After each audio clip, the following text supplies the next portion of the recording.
Bismillahirrahmanirrahim. Assalamu alaikum dear students. My name is Muhammad Ali and I am lecturer statistics in 502 Model College, Tulsa road Lalazar Rawalpindi. First year statistics में आप सबको खुशामदीद कहता हूँ।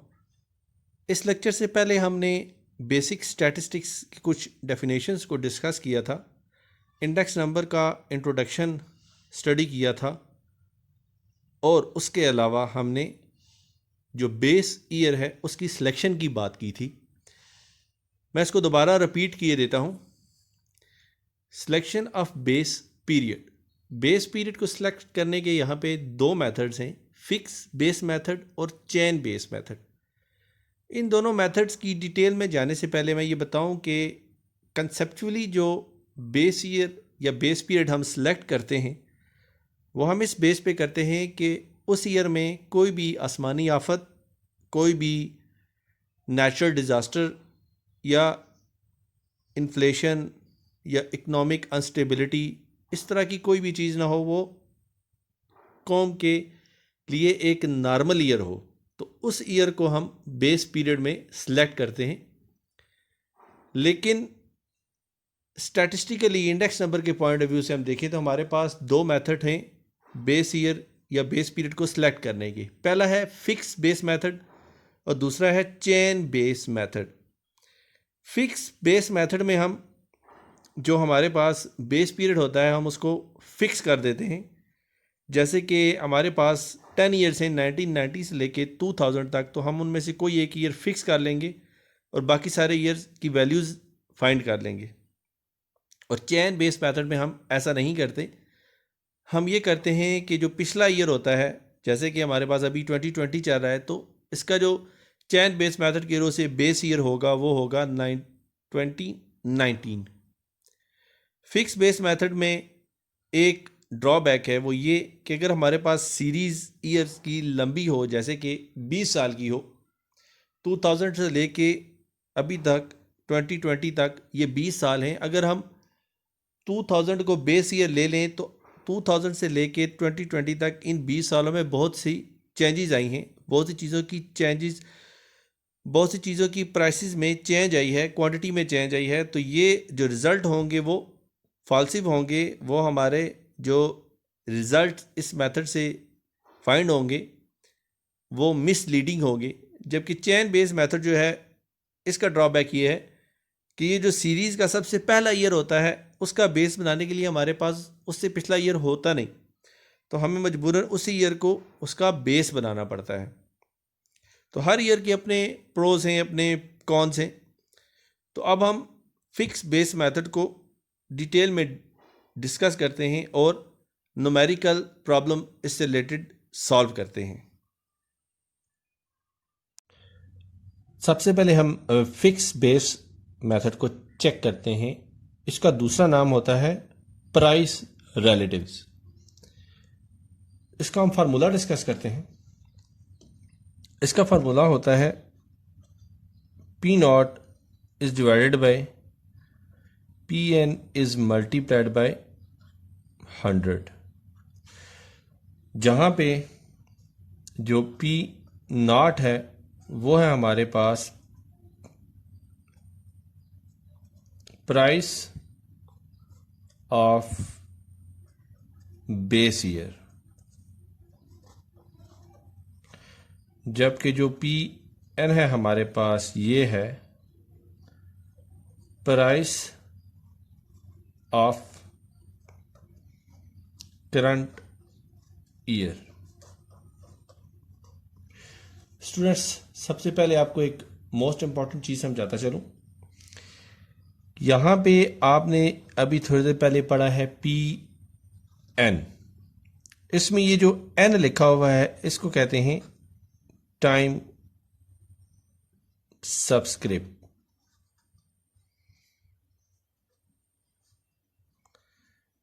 Time subscript. और ये जो P है इसको हम कहते हैं फैक्टर। तो अगर हमारे पास, जैसे कि मैंने ऊपर बताया है, पी एन, तो इसका मतलब ये है प्राइस और एन का मतलब है करंट। इसी तरह अगर हमारे पास क्यू नॉट है तो इसका मतलब ये है कि ये क्वांटिटी ऑफ बेस ईयर होगा। इसी तरह अगर हमारे पास ये क्यू एन लिखा हुआ है तो ये होगा क्वांटिटी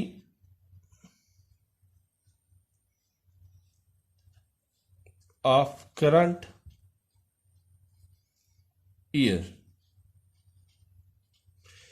यहां पे ये जो नॉट है ये टाइम स्क्रिप्ट है बेस ईयर,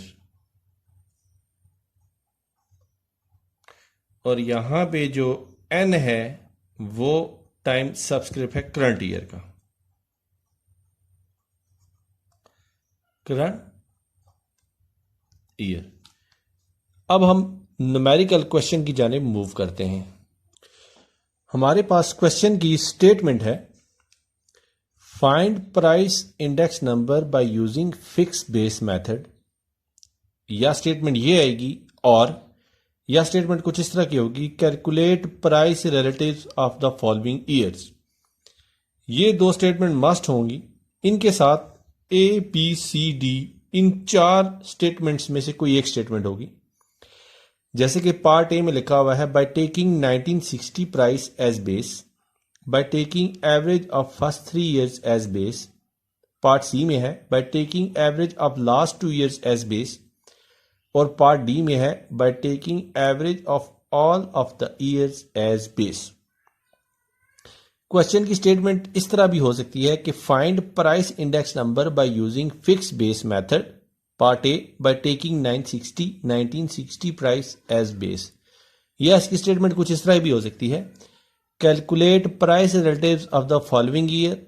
पार्ट ए में लिखा हुआ है, by taking 1960 price as base. अब हम इस क्वेश्चन के सॉल्यूशन की जानिब मूव करते हैं। अब पार्ट ए इसका सॉल्व करते हैं। इस पार्ट में उन्होंने कहा है, by taking 1960 price as base, यानी कि जो पी नॉट होगा हमारे पास वो 1960 की प्राइस होगी। हमने इसको बेस बनाया है तो पी नॉट हमारे पास होगा 10। तो अब हमारे पास जो प्राइस रिलेटिव्स आएंगे,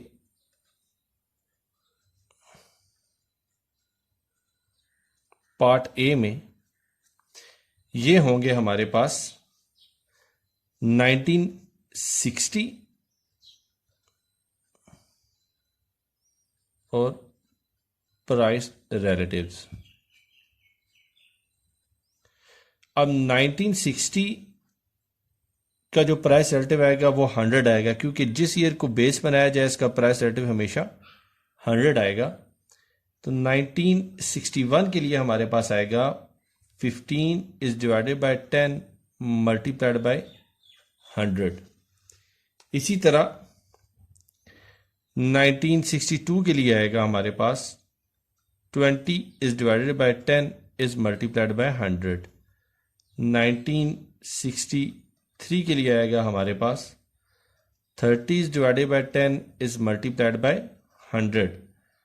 और 1964 के लिए आएगा हमारे पास 35 is divided bye 10 is multiplied by 100। और 1965 के लिए आएगा 40 is divided bye 10 is multiplied by 100। अगर आप यहां पे गौर से देखें तो जितने भी हमने प्राइस रिलेटिव्स निकाले हैं उन सब में ये जो 10 था ये सेम था, फिक्स था, और हमने 10 को लिया हुआ है बेस प्राइस। यानी कि इसके जो सॉल्यूशन है इससे ही हमें पता चल गया है कि ये जो मेथड यहां पे इस्तेमाल हुआ है ये हुआ है फिक्स बेस मेथड, जिसमें बेस हमने फिक्स की हुई है through out all the years. तो फर्दर मैथमेटिकल कैलकुलेशंस के बाद हमें जो वैल्यूज हासिल होंगी, 100 तो एज इट इज रहेगा, दूसरी वैल्यू हमारे पास आएगी 150, थर्ड वैल्यू हमारे पास आएगी 200, फोर्थ वैल्यू हमारे पास आएगी 300, फिफ्थ वैल्यू हमारे पास आएगी 350 और लास्ट वैल्यू हमारे पास आएगी 400 की। अब हम इसका पार्ट बी देखते हैं। पार्ट बी के प्राइस रिलेटिव निकालने से पहले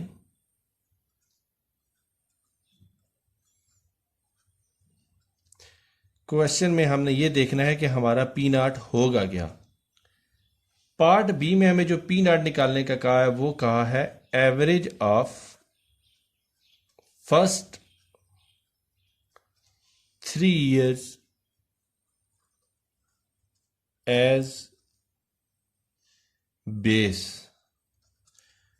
तो पी नॉट में एवरेज में हम sum of values of first 3 years is divided by number of years करेंगे। तो हमारे पास जो पी नॉट होगा ये होगा 10 + 15 + 20 इज डिवाइडेड बाय 3। तो हमें जो सम हासिल होगा वो होगा 45 इज डिवाइडेड बाय 3। तो हमारे पास जो पी नॉट आएगा ये आएगा 15। तो पार्ट बी में जो बेस ईयर की प्राइस है जो हम फिक्स करेंगे वो होगी 15। अब हम इस पार्ट को भी सॉल्व करते हैं। जो पार्ट बी के प्राइस रिलेटिव्स होंगे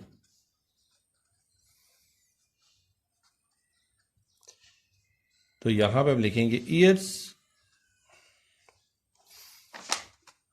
1960, 1961, 1962, 1963, 1964, 1965 और यहां पे हम लिखेंगे प्राइस रिलेटिव्स।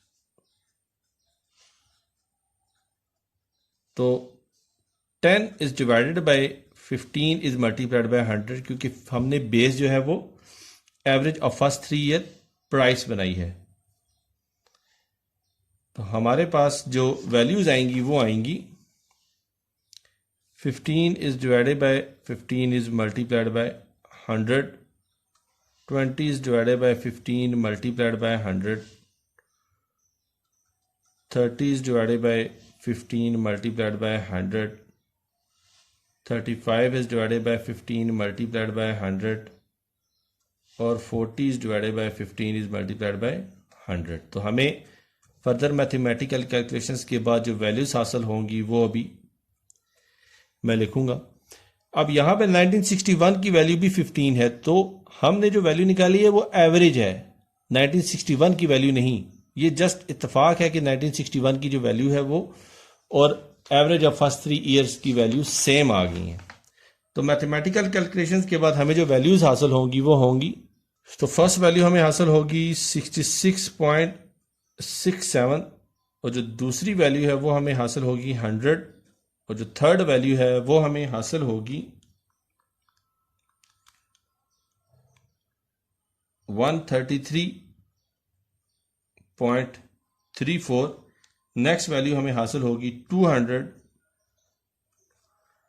नेक्स्ट वैल्यू हमें हासिल होगी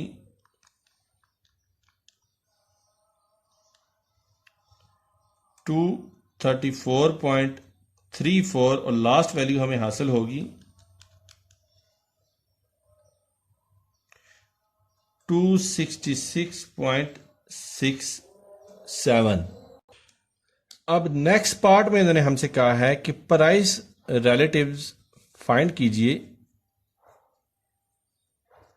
उसमें जो हमारे पास पी नॉट होगा वो होगा average of last 2 years as base, यानी कि 40 + 35 इज डिवाइडेड बाय 2। तो ये हमारे पास जो वैल्यू आएगी वो आएगी 37.5 के। तो अब हम क्या करते हैं, हम प्राइस रिलेटिव्स निकालते हैं। तो उसी तरह हम ऑपरेशन करेंगे। ईयर्स 1960, 1961, 1962, 1963, 1964, 1965 और हमारे पास जो प्राइस रिलेटिव्स होंगे वो होंगे 10 is divided by 37.5 multiplied by 100।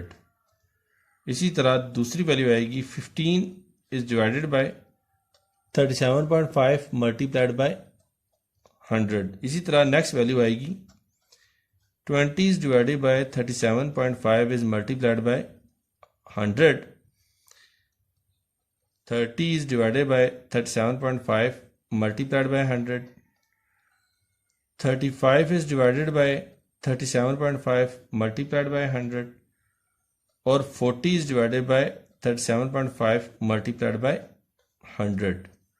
तो फर्दर मैथमेटिकल कैलकुलेशंस के बाद हमें जो वैल्यूज हासिल होंगी वो होंगी 26.6, 40, 53.3, 80,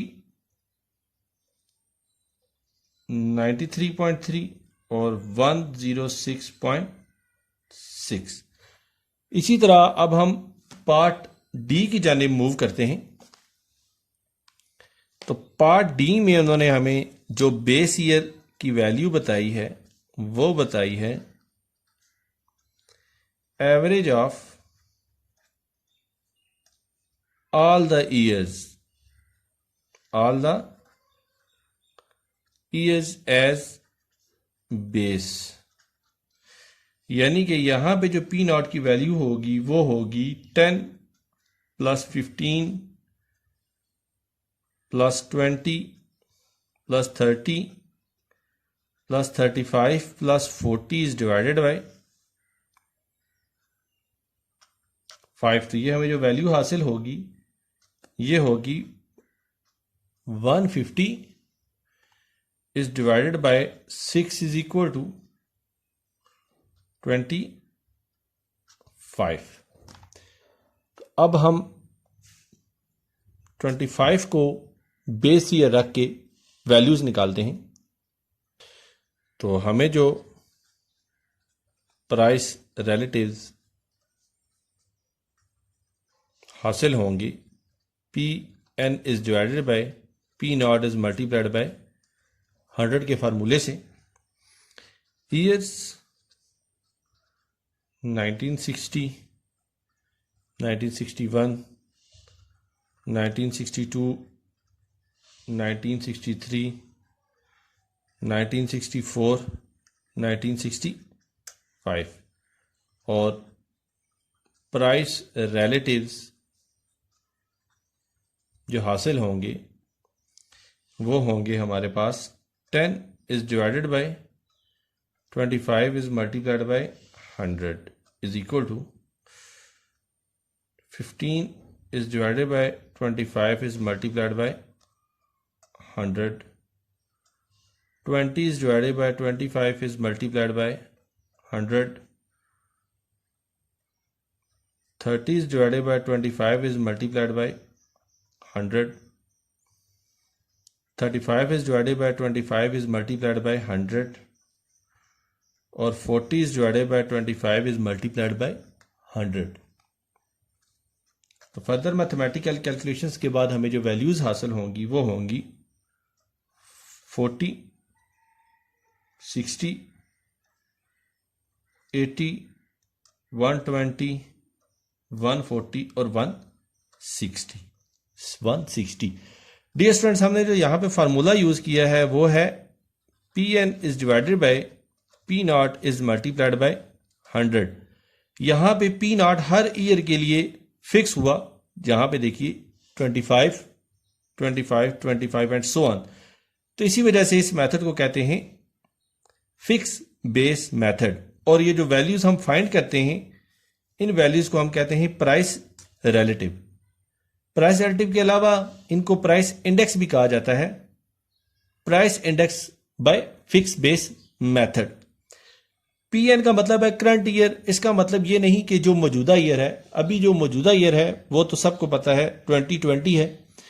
यहां पे पीएन का मतलब होगा कि बेस ईयर के अलावा जो बाकी हमारे पास क्वेश्चन में न्यूमेरिकल वैल्यूज़ में जो करंट वैल्यूज़ हैं, जैसे कि 1960 की वैल्यूज़ थी, 1961 की वैल्यू है, 1962 वैल्यू की है, तो ये सारे ईयर्स बारी बारी करंट ईयर्स होंगे और उसमें जो पी नॉट की वैल्यू होगी वो फिक्स रहेगी। तो डियर स्टूडेंट, नेक्स्ट हम मज़ीद इस क्वेश्चन की कॉम्प्लिकेटेड फॉर्म के साथ हाजिर होंगे।